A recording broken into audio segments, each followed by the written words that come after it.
All the big calls on all the big races. Welcome along to What a Shout for the second time this week, brought to you by the Racing Post and sponsored by Betfred. It's already been a massive week on the Knavesmire, huge prize money, and we've seen some really good races and good results as well. We're going to switch our attention to Saturday, where the show rolls on there, the best races from there, and also the key race that takes place at Goodwood as well. Remember, we want your involvement here. This is a like, subscribe, share and comment programme, so please get in touch and we will respond. We will get back to you. Morning, Robbie. Very casual beside me there. Yeah, wearing my favourite shirt. Probably needs an iron now. We're getting to that point, but yeah, there's still time. I feel like it looks pretty good. There is an iron out there, you know. Yeah, I don't really like ironing though. It's sort of very laborious. It takes me way too long. So maybe I'll get producer Sam to do it next time. Okay, well, go on, tell us about your week so far. Yeah, it's been good. Very good first day. I think both me and Kills are 2 from 2 on the races we looked at. A bit tougher yesterday, but confident going into Friday and Saturday to turn it around. Okay, and Frankie, how are you? Good. I enjoyed York. I got stuck in, like we spoke about. You were there Wednesday, Thursday, yeah. And great weather. Yeah, it was really good. Thursday was absolutely rammed for Ladies' Day. Yeah. Yeah, it was great fun. York has always fallen on a weird week for me where I've got to get up and down and there's something going on, whereas I had 2 days, made the most of it, stayed over. Enjoyed the town Wednesday night. Enjoyed York, it was good, yeah. So good fun. Good stuff. Less so on the betting. Oh dear. I need to turn it around, yeah. Trying to be too clever and find a nice angle when, well, we'll see when we start talking about racing in a minute. I'm going to try and keep it straightforward. Keep it simple. Okay, favourite. Well, that's fine, because Robbie can counteract with his massive prices here and there. Johnny, good morning, how are you? Very good, Emma, very good. Good. Have you been following York closely, or have you been not? Yeah, look, I haven't been to York for 20 years. I'd say, hunting-wise, I haven't won there in 20 years, and I'm well on my way to one this year. I know. I'm really glad we've got you on the programme to preview York, given your record of backing winners there. But hey. It's not a very happy hunting ground for me now, I must say. But no, I don't do a lot of betting in it, but what I have been doing has been very good. Okay, but I do believe you've been doing your studying ahead of tomorrow. So I feel that's going to turn around and you're going to hit form just where it matters. Yeah, that's very likely, yeah, but hopefully. Well, there isn't a better time to sign up to Racing Post Members Club. You can get your first 2 months for just £9.99. Go check this out now. Are you ready to take your passion for horse racing to the next level? With Racing Post Members Club, you gain exclusive access to the best racing insights, analysis and tools. Immerse yourself in award-winning content, from interviews with the sport's biggest stars to race previews and behind-the-scenes features. Get the inside track with early access to the Racing Post digital newspaper from 9 p.m. in the evening and daily selections from our expert tipsters. Racing Post Members Club is your ultimate ticket to the thrilling world of racing. Subscribe today and pay just £9.99 per month for the first 2 months with the code SUMMER. See the link in the video description for more information. Terms apply. Well, we're very pleased to be joined by jockey Rob Havlin. Rob, how are you? Good morning. Not bad, yeah. Lovely morning. So just at Newmarket today, so that's nice for a Friday. Oh, so nice. No traffic, no battling with the M25 on the way home. And you've been riding out for John Gosden this morning. I guess that's a sort of standard to your day, isn't it? Yeah, that's a regular start to the day, just about every day of the week. So, I went in and rode Jeff Coons, who I ride on Sunday at Yarmouth, so sat on him. Good stuff. Well, I'm going to pick your brains on your rides on Saturday at York, because you've got a really strong book. First of all, we'll start with Vaguely Royal in the Melrose. Won at Doncaster last time over 1.5 miles, and you'd have thought we'll enjoy the step up and trip, would you say? Yeah, look, we always thought this was going to be his trip. I mean, we didn't get much clues the last day because it wasn't a very strongly run race, so there's still a little bit in the unknown, but certainly on his homework, we think this step up and trip should definitely suit. Yeah, I mean, it's a horse you have ridden, but it was quite a while ago. I think it was first time out as a 2-year-old at Yarmouth. Yeah, I rode him at Yarmouth. He was raw, but he was getting the hang of things late on, and I think he was quite a big 2-year-old, and it was one of those just get a run into him and put him away and let him develop over the winter, and he's done so. So we've been taking our time with him, and hopefully we'll start to bear the fruits now in the back end of the year. Quick word on York as a track. How do you find it to ride? It's pretty straightforward to ride, really. They normally come up the middle. I know there's been a few hard luck stories. Free Wind got trapped down on the rail for a few strides there yesterday. So, the rain has not come that had been forecast early on. So they've tended to stay on that rail. But as a whole, it's not a hard track to ride, really. Mm. Quick word on audience in the City of York Stakes. You won a Group 3 at Newmarket. Did he not enjoy the testing ground at Goodwood last time? Yeah, and he kind of got a little bit of pace pressure on the outside. He's a horse that likes to get on with things. We've tried everything with him last year and finally found the key to just letting him get on with it. So obviously, looking at the race, it looks like there's 3 or 4 other pace horses in there. He's a nice draw, so we just have to play it by ear and see what happens. He's a lot of raw ability. He'd probably break a track record if it was a walkover, but he puts everything into it. But he has the ability, but he has a few quirks as well. It's an interesting race, isn't it? I know William Haggis, having spoken to him earlier on in the week, he bypassed the Hungerford and went here because the prize money is so good at York this week. Unbelievable, yeah, and obviously that was an option for audience as well to go to the Hungerford, but I don't think he would have enjoyed the ground that ended up on that day. So he likes quick ground, and he's going to get that tomorrow. Speaking of good prize money, the Ebor offers it up fairly well. Sweet William, you must have a massive chance on. Yeah, look, obviously he's ran 6 times. He's never been beaten since we put blinkers on. So he's a progressive horse. He'd never have encountered a field of this size before, and he's never encountered ground this quick before. I know there's some rain forecast later today, and I think it said there could be a thundery showers early afternoon tomorrow. So that would certainly be a help. Look, he won on heavy ground the last time. I don't think he needs that ground, but he certainly handled it very well the last day.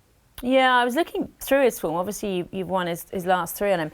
I think he's won on slightly quicker than good ground before. But as you say, York, after 4 days racing, can get quite quick, and hopefully the odd shower materialises. Would it worry you if it didn't? It's obviously going to be a worry, having handled heavy ground really well last day. He did win on good to firm ground at Doncaster, but that was a novice company. This is a whole different ballgame. Mm.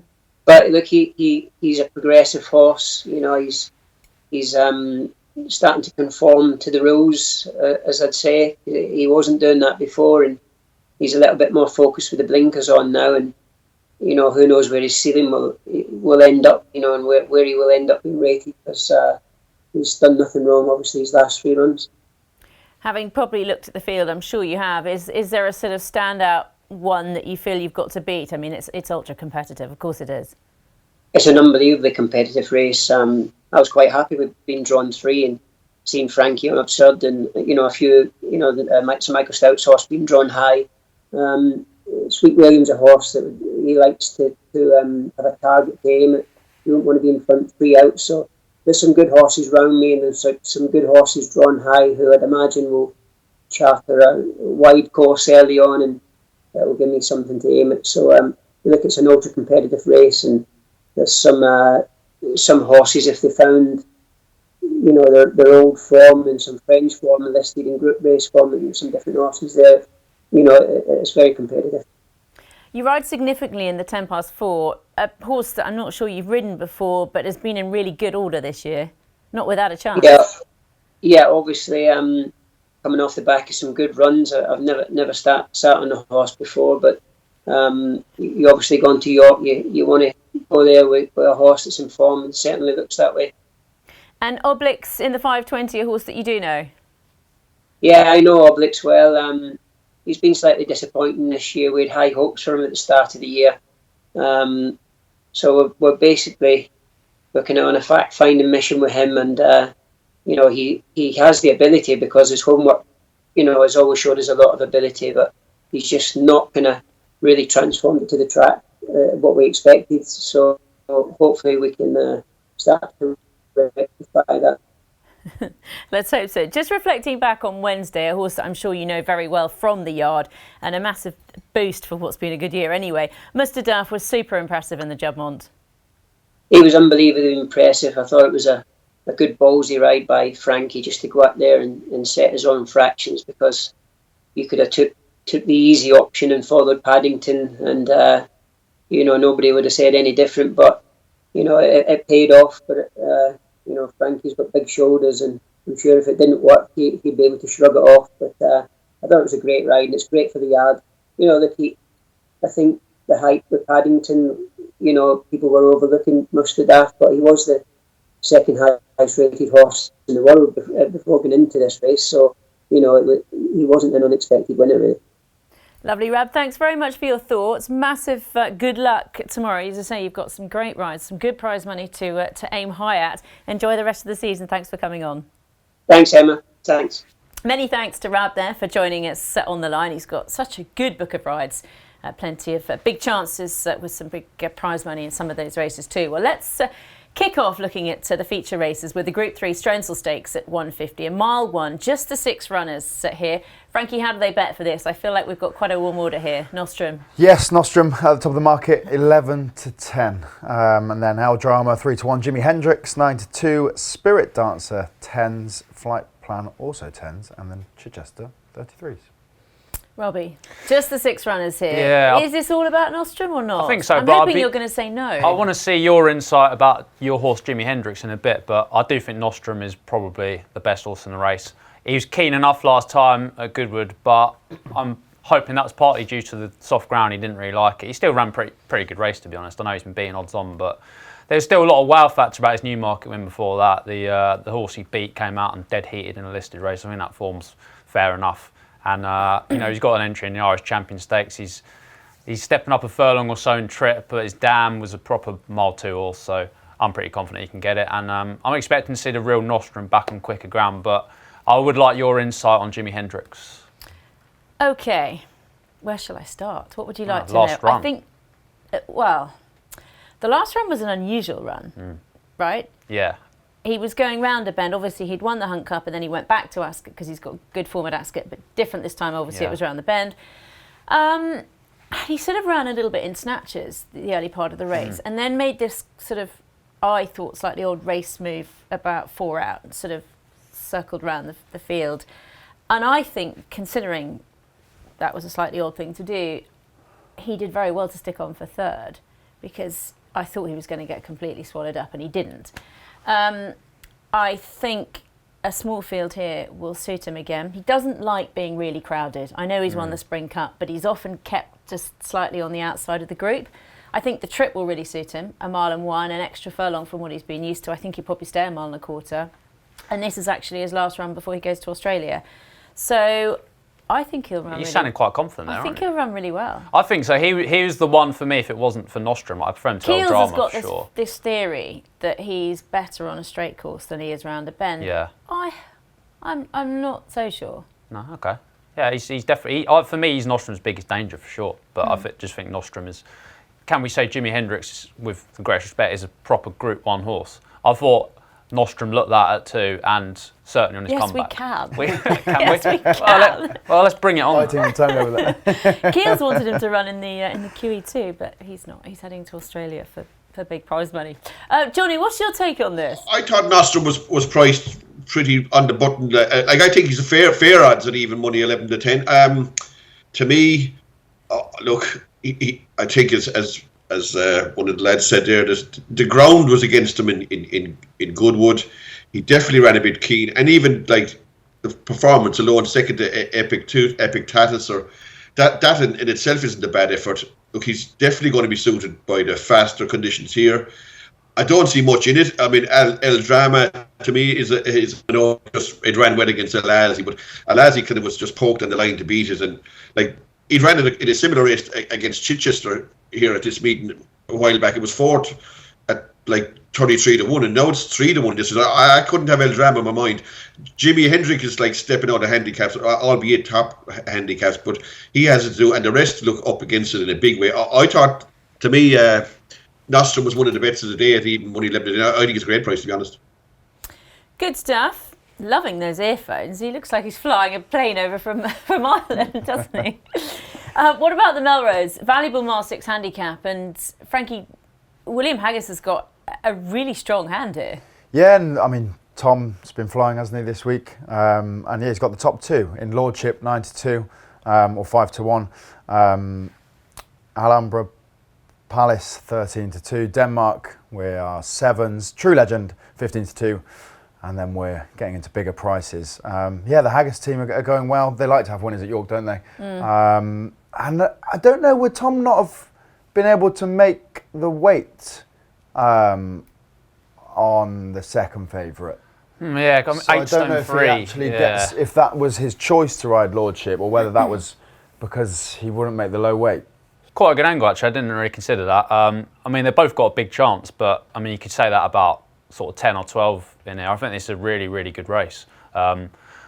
True Legend definitely caught the eye at Goodwood last time. He was second to Balanced Player, who's been a real prolific handicap winner recently, but he just got no run whatsoever. He finished with a lot of running to give, I felt, and he looks as if he certainly got the pedigree to suggest he's going to be better over a mile 6. And the other one was the handicap debutant Middle Earth, son of Roaring Lion, really, really good sire. Ill-fated, not with us anymore, but his horses are really punching above their weight. And this horse, he hasn't had fast ground since his debut, but it was a really nice performance for him at Newmarket and novice. I think he's definitely going to be better over a mile 6. He's not had that yet either. His dam was a mile 6 winner, and I just like those two. But yeah, I mean, you could make a case for such 20, a strong race. I thought Davideo was quite interesting. It's a horse I followed. It's half owned by Valmont, and they sold half, and at Royal Ascot, when he was strongly fancied, he got into a battle up front and it was a disaster, but he got back on track winning at Newmarket last time, and I'd throw him into the mix as well. This is just your kind of race, Johnny, isn't it? Do you have a strong view? Yeah, I do, for a change. Oh, wow. I like Alhambra Palace. Look, he's what is he carrying? 8-3 with a 3-pound tamer, 8 stone. What a lovely weight to have in a race like this. Look, he was running out in the low 60s, 66. He's gone up 12 pounds since he's 3 pound off. So he's only gone up 9, but he's still like running off for, say, 76, including the young lad's claim. Like, I don't think there's any way that Mark 1 could have ridden him at 8 stone. I'm sure that he couldn't have done that kind of weight anyway. But I thought, like, he's an improving horse coming from a low base. So, like, very often you can see horses coming from the 60s that can creep into the 90s, but like they can go up maybe 2 stone in the handicap, where Lordship has almost done that already. He was running in like the mid 70s, now he's up in the mid 90s. So, but it is so much more difficult from a horse to go from 85 to be 113. It is possible to do the 65 to the 90 odd, and this could be a 90 horse in disguise. I still think off of 79 with his claim, that's 76. He's a cracking chance. It's like he's getting 6 pound off the entire field. He has form at the trip. He'd go on all sorts of grounds. And there was a few horses in this race. It isn't a bad race, but I thought Vaguely Royal at 87 was plenty for that. I thought Denmark was at 97 was plenty for that. I thought there was a few of the unexposed horses from the bigger stables that I'd be inclined to rule out. And I was going to have a bet on Alhambra Palace. I normally wouldn't go for these races, but I was going to go with this one. Okay, yeah, good, yeah. As I said, William Haggis well represented here in a handicap. He's won before and I'm sure would love to win again. We're going to switch our attention to the feature race at Goodwood. That is the Celebration Mile. Group 2 comes up at 2:40. Quite an interesting race here, and I think a lot depends on whether Goodwood gets any rain or not, because a lot of these I'm not sure are going to love quick ground. Yeah, I mean, Epictetus is the obvious one, and I guess if it was any soft in the description, would probably shorten. Epictetus is the market leader at the moment, 11-4. Charin 3-1. Aldari 10-3. So the top 3 are quite tight, and then you've got Random Harvest 7s, and then we're into double figures. So, I mean, I find it a tricky race, this. I think I couldn't be backing Epictetus on anything that is good or quicker. I think you only see the best of Epictetus on a testing surface. There's a lot in here that are kind of not Group 1 horses, but almost there. Charin for me is most interesting because he's raced him only in Group 1 races all season, bar the first of the year. Behind these horses, pretty much all the races that Paddington's been winning, and he's ran all right. This is obviously easier, but Charin for me, I think it's probably the best chance that Charin will get this year to win a race like this. I just thought the favourite, I think he's probably fine on good ground over a mile and a quarter. Yeah, I'm just not sure over a mile. Yeah, He's exactly. got the speed. That would be my view, because he stays a mile and a quarter well. Yeah, 100%. I mean, they were trying to campaign him as a Derby horse at the start of the year. They've gone back to a mile. The soft ground He was clearly second in helped the him Racing there. Post Trophy, wasn't he? Exactly, yeah. You're thinking he was going to be at least 10 furlongs. And yeah, if it does lash it down in Goodwood, then he has to be of interest. But I was looking at the weather, thinking that's probably not going to happen. You go through a lot. There are a lot of soft ground horses. The same. Yeah, he's a soft ground horse. Wouldn't want it. Shireen, two of his best efforts have been on soft ground. Angel Blur, he likes a bit of cut. Knight as well. So I'm really coming towards Random Harvest, and also solidifies the case that I think there's not really any pace on apart from her. I could see her picking up quite an easy lead.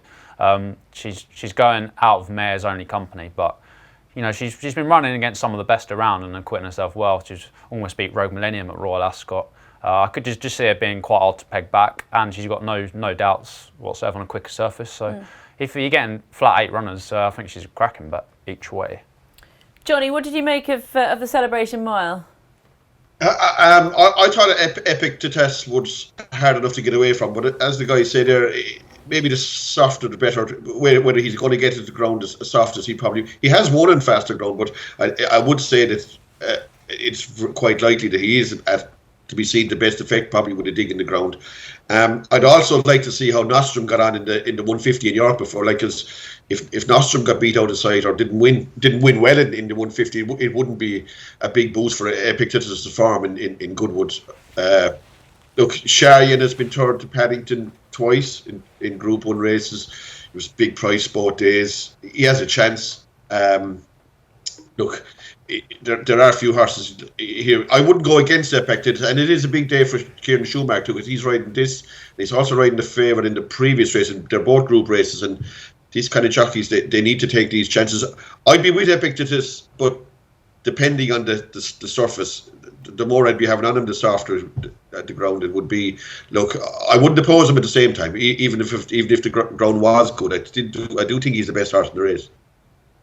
Good stuff. Well, back to York we go, this time for the City of York Stakes. And last year's winner is likely to go a favourite, I'm sure, Kinross. Correct, 6-4 for Kinross. Sacred Fords. Isaac Shelby 13-2. I thought would be closer to Kinross in the betting. I wouldn't have had them that far apart after the last run against each other, and then were bigger for the rest. For me, I'm kind of contradicting myself, because I do think they should be closer in the betting. But as I said to you before, I'm trying to keep it simple and just think Kinross is the best horse and wins. But he is short enough, isn't he? But he's super consistent. He did it last year. He's done it so many times. The ground won't be a problem, and he does look the most likely winner. He's better with more cut in the ground, isn't he? Yeah, he is, and that statement certainly applies over shorter trips as well. So if this was 6 furlongs and it was a bit faster, then I'd really worry. But yeah. I mean, he won it well last year and good to firm. You'd have to say this year it is a better race. I mean, Sacred has obviously gone close in a couple of Group 1s at Royal Ascot over a stiff 6 there. Yeah, she's stand out second in the Jubilee, wasn't it? Yeah, exactly. Really? I think she needs to be fresh to run well. She's coming off the back of over 2 months off. But she did flop in this race last year. She was 6th in this last year. Yeah, that's quite a disappointing effort. I think there's actually, there are quite a few interesting ones there. I think Audience, if you take out his last run in the Lennox behind Kinross, he'd be a hell of a lot shorter price. That was his first run on Good to Soft. He didn't seem to like it there. I could see him putting together a much better effort. I just don't know if he's going to be good enough. He's a big price, I consider him. I also consider Mutasabek. He's, not far off top class on his day. He did an RPI of 123 on his return at Newmarket. That's very much Kinross's sort of level. And he sort of front runs. He often shapes as if he could sort of step back to 7. This is the first time he's done that in a while. His future entries are over 7 as well. So I guess they're probably running him like a 7 furlong horse now. And he's coming off a break. His record fresh is really good. So I've been chopping and changing my mind on this race for a lot of the last day or so, but I'm going to stick with Mutasabek, I think. Johnny, is this all about Kinross or not? Well, it is for me, because I don't fancy Kinross at all. I think it's 6 or 7-4. I think it's the one horse for the whole day that I will be taking on in a big way anyway. Look, I think, first of all, I've no doubt that soft ground suits him best. He's won the Lennox Stakes by a neck from what Isaac Shelby. He's 7-year-old. I think Shelby's only 3. There cannot be much improvement in him. And then you have the other horses with a chance. You've Motus a big, who bolted in the start of the year. Definitely likes fast ground. Could be dangerous off the front here. Is Best Fresh. Sacred is dangerous. Like it's second, and Ascot gives it a chance. Isaac Shelby must have a chance. I even think Olivia Moralde is a specialist 7 furlong horse. And like, okay, he's an admirable horse, Kinross, of course. He's won a lot of races, and he does have a habit of winning, which is a slight worry for anyone taking him on. But he was 5-1 in this race there last year. He beat Pogo, won the quarter lengths. He's 7-4 and 6-4 in it this year. And like Pogo is $1 million in this race, so like that kind of form, you need to step up on that. I think there's 3 or 4 horses have a chance. When you're laying him, you only need one, and for me, I'll be against him all day long. Up next is the Ebor, 335, really valuable Mile 6 handicap. How do they price these up, Frankie? Yes, we're paying 6 places, so hopefully there'll be some prices coming in from Robbie into the top 6. Sweet William at the moment is 7-2. That's your market leader. Absurd 13-2. Reed Dream 7s. Jack Finbaro from Ireland 17-2. Live Your Dream 9s, and then into double figures. You're keeping it simple. I mean, No, I'm simple not. as the favourite or not? No. You can't Can't keep it that simple. No. From stall 22, I'm hoping Real Dream can run well. I think when he won last time out, looked really, really good. You don't know. There's a lot in here. You don't really know their ceiling, do you? In these handicaps, but judging just visually on how he won that race, and how he kind of travelled through the race, he has got his work cut out to weave through and get into a handy position from stall 22. But provided he does and travels like he did, we'll find out in the closing stages. But I'd give Real Dream a decent chance. Robbie, how much of a negative is that draw? It doesn't, not necessarily. Quite a few high draws have won this over the last few years. It's not a race I sort of look at and would sort of dismiss someone based on the draw. I mean, Trawlerman won from 20 last year. Yeah. Horses who are well in filled the first 2 places last year. We got 4 this year. Sweet William's one of them, but it just, I mean, he's got a massive chance. But in a race like this, I just never want to be taken around 7-2. There's a lot of dangers, to be honest. One thing I will say, I don't think it probably is the strongest race ever. I mean, 4 horses have got in rated 95. The average over the previous 5 years was 102. So you can get in with something that's a bit less exposed. And Sweet William obviously fits that profile. And so does Frankie's selection as well. But despite all that, I was also quite interested in Jack Finbar for Willie Mullins. He's been a real eye catcher since he's come back from about 4 years off. I've completely forgot the horse existed. And he came back at Roscommon. He's a massive eye catcher in a listed race. Got no run whatsoever. And then he's run well at Galway as well, over a mile 4. But you go back for his form a few years ago in France, he was a stayer, he won over a mile 7. I feel like everything's been teeing up for this, back over a staying trip. He's really interesting. And also Scampy, he's got an entry in the Caulfield Cup. He's another horse who's well in. You're getting double figures about him. Just like his run at Ascot last time, he made up a hell of a lot of ground to reel in Wootton Son, who is really well ridden. There's 12 lengths back to the third. I think that's really good form. And like Jack Finbar, he's not run over staying trips in a long time. He's only once run over further than a mile 4. And you look at his pedigree, he could certainly get a bit further.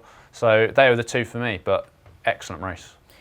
Johnny, is this going to go the way of the Irish, do you think? I don't actually think so, but like I suppose you'd have to respect Mullins, and the one thing about Mullins is when they come to town, they always get good jockeys. Like they've got the Tory and Buick here riding both their horses.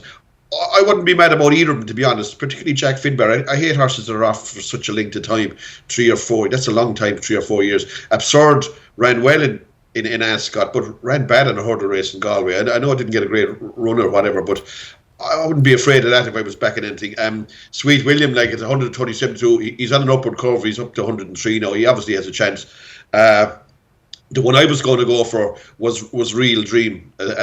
I'm going to follow in Frankie there. Look, it's a relatively unexposed horse. I think it's the 7th run tomorrow. It's steadily improving. Took another step forward, going up to 14 furlongs at Ascot.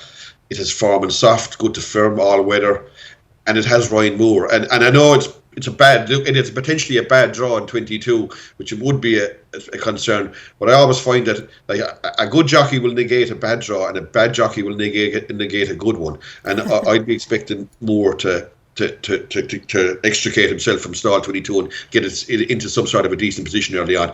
I got a chance to Real Dream. I think he's the horse to beat in the race. Lovely. Well, before we get stuck into our weekend naps, go check out racingpost.com/free bets to see how you may be able to get £200 of free bets.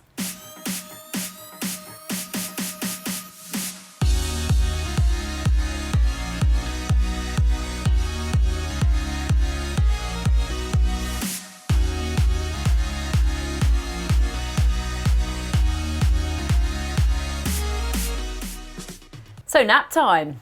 Frankie, let's start with you. Best bet of the weekend? I agree with what everyone said, that Nostrum's very, very fairly priced, but you don't need me to nap up a 11 to 10 shot to tell you that. Well, you started by saying you were keeping it simple yeah, today. True. I actually agree with another one that Robbie's already mentioned, Middle-earth. I really like the way that he won last time. They went about 9 clear of third, I think. And what was the horse in second? Nakib went on and won next time out. So Middle-earth, I think, is a decent each way bet in the 225. Yeah, I think in the Celebration Mile, I think Random Harvest might have it all her own way, and she can upset the big guns in the 240 at Goodwood. I kept going through that race wanting to get the first sort of 2-3 beaten, and as you say, you then sort of come to her, don't you? Yeah, exactly. Yeah, just tactically and with the ground the way it is, I think she's got a lot more in her favour than the odds suggest. I'm going slightly off-piste. I'm going off to Windsor. It's their final evening meeting of the year. They've got a couple of really good races. The 650, the Group 3. I thought West Wind Blows was quite interesting. It just wouldn't surprise me if he gets everything his own way up front. He's been very consistent this year. He won a Group 3 in France, second in the Hardwick, third, and actually ran well for a long way in the Eclipse last time. And I thought this, at his level, the way the track is, I thought it might just play to his strength. But it's a great race. You've got State Occasion, Passenger coming back, having ran disappointingly in the Derby. Johnny, what are you thinking? Are you heading off to Roscommon or something for a nap for the weekend? I'm going to go to Killarney. 4:50 tomorrow. It's a 2 mile 7 novices chase. It's only a match really. There's 3 probably have a chance, but I'd make it 2. It's against Salvador Ziggy and Toss Again. I've never seen a horse to jump like it did in Galway. Like, it was absolutely insane. You should have a look at this thing jumping fences. It's unbelievable. And I get loose from the front, and I fancy he'll jump him into the ground. He'd be my nap of the weekend anyway. Toss Again in the 4:50 in Killarney. Well, the Breeders' Cup is just a few months away now. How would you like to be going there? Well, the Racing Post have got a really good competition, and here's how you get involved. It finishes this weekend, so this is your last chance.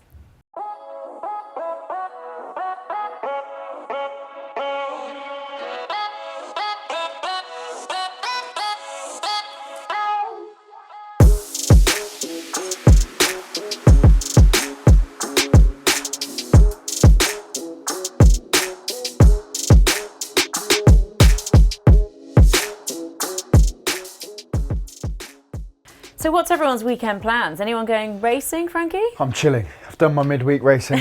I gave it a good go as well. So it's probably sit on the sofa and just watch from home, I think. Well, all weekend? Sunday too? I don't know. I don't have any plans yet? I've got a rare weekend off. Are you a last minute sort of plan person? There is no plans. And weekends off are rare. My week feels upside down because I'm normally at home doing stuff in the week and then on course on the weekend. Yeah. And it's the wrong way, so I've got a free weekend. Nice. Who knows? Bank holiday weekend. It's a shame it's not going to be that sunny, is it? I think. Yeah, I forget. It's normally the way, isn't it? I always forget it's a bank holiday weekend because at our place, bank holidays don't really count. I work Monday's every. the busiest day. Yeah, of the year, literally. Yeah. So, but we get those back down the line just to show how it works. But yeah, low key for me, like Frankie, been getting quite into the athletics lately. Have you? I'll be watching that on BBC and going to see Barbie belatedly. Are you? So yeah, you guys. No, I haven't. Quickly, the general consensus, good or bad? People, I'm going to say bad generally from friends that have seen it. Okay. I'd love to hear Johnny's thoughts on Barbie. Johnny, have you seen Barbie yet? No, and I'm not likely to either. Oh, come on. You're wearing your pink shirt though, man. What are you up to for the weekend? Where are you going? Well, I have kids with football games to watch and that kind of stuff, in between betting away myself and all that kind of stuff. But it won't be at major anyway for me. I didn't realise it was a bank holiday in England. It's a bank holiday on Monday, it is. I didn't know that actually, yeah.